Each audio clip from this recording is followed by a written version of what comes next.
जय गुरुदेव। हृदय कमल।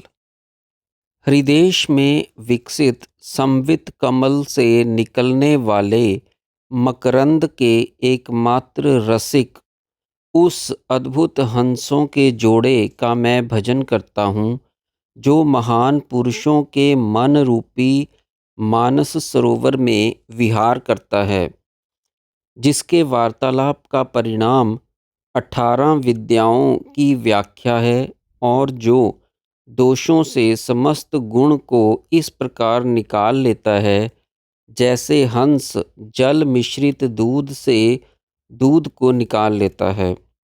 संवित कम्मल। संवित का अर्थ ज्ञान है। 12 अक्षरों का अनाहत चक्र जो सुषुम्ना में स्थित है, उससे यह अष्टदल पद्म पृथक है। इसका स्थान वक्ष में है। अरुणाचल के विख्यात रमण ऋषि की श्री रमण गीता के अध्याय 5 में इस कमल का स्थान दक्षिण भाग में होना बताया गया है। रमण गीता के तत्संबंधी श्लोक इस प्रकार है। सब वृत्तियों का मूल अहम वृत्ति है, और जिस स्थान पर अहम बुद्धि का उदय होता है, वह हृदय है।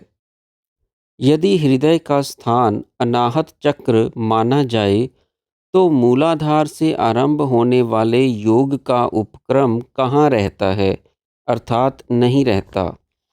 इसलिए हृदय उससे अन्य है, और वह रक्त पिंड से भी अन्य है।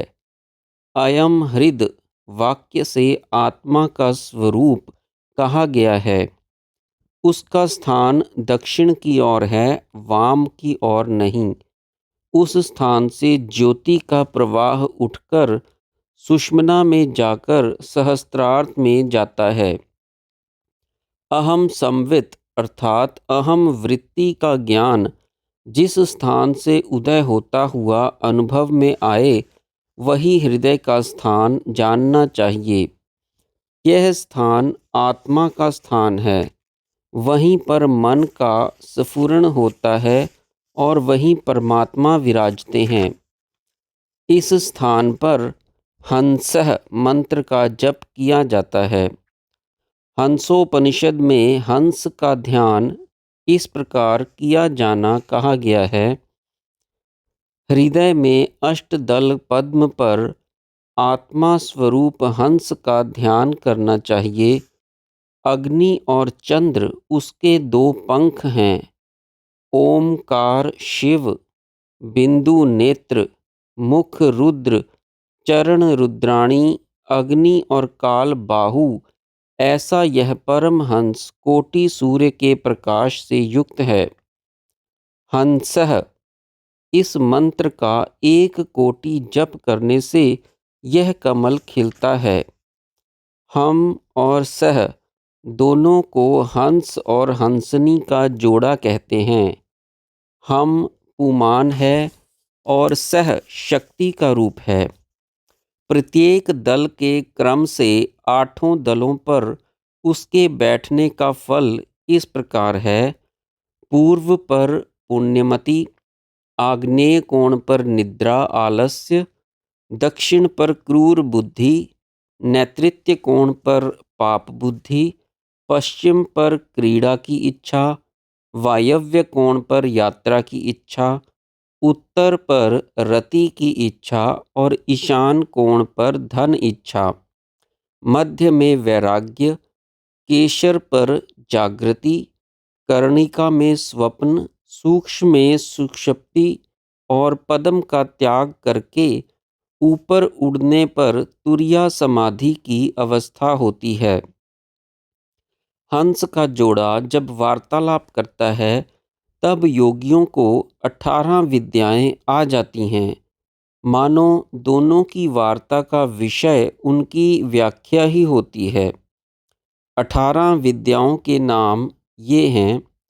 शिक्षा, कल्प, व्याकरण, निरुक्त, ज्योतिष, छंद, 4 वेद, दोनों मीमांसा दर्शन, न्याय, पुराण, धर्मशास्त्र, आयुर्वेद, धनुर्वेद, गंधर्व विद्या और नीति शास्त्र।